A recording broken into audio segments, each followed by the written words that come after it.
And joining me right now, Brian Whitmore, a senior fellow at the Atlantic Council and professor of university at the University of Texas, Arlington. Thank you, Brian, for coming back on Morning in America. Even by Russian standards, is Griner's 9-year prison sentence considered harsh? Good morning, Adrian. Thanks for having me. I think we have to look at this not in terms of whether the sentence was harsh, but what kind of message the Russians were trying to send. First of all, the verdict's not surprising at all.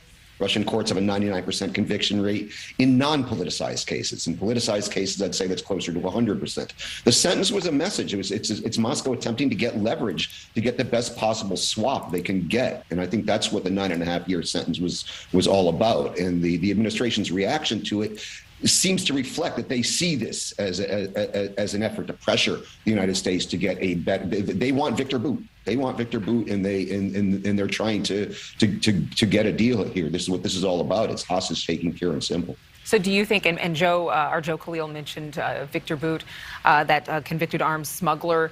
Do you think that he is still on the table along with not just Griner, but Paul Whelan and Mark Fogel? What's been discussed so far is Brittney Griner and Paul Whelan in exchange for Victor Bout. There are, in fact, 2 other Americans that are in Russian custody. There's Mark Fogel, a 60-year-old man from Pennsylvania who was arrested in August 2021, also for possessing medical marijuana. And then there's a 4th case that's gotten even less attention, David Barnes, who was arrested in January. It's a very strange and complicated case over a custody dispute, but he was also wrongfully detained in Russia for crimes he allegedly committed in the United States, which we don't have the time to get into the details, but there are 4 Americans who are right now, including Brittney Griner.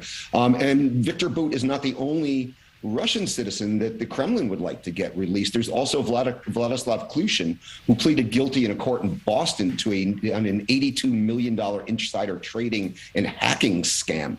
And his name has also popped up. So I'm wondering right now if maybe some larger deal is being considered, not just simply Brittney Griner and Paul Whelan for Victor Bout, but there's this other Russian in custody and these 2 other Americans. So I think maybe there's something else in the works here. How likely is it that this negotiation is going to actually pan out, considering the U.S.'s involvement with supporting Ukraine at the same time that this case is happening?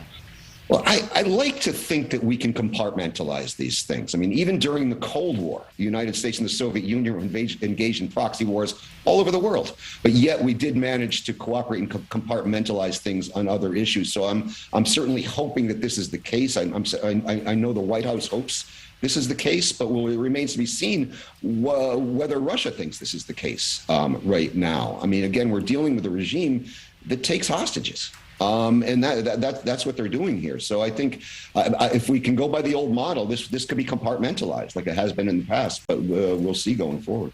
Thank you for watching. Go to newsnationnow.com to find NewsNation on your television provider. And don't forget to click the red subscribe button below to get more of NewsNation's fact-driven, unbiased coverage.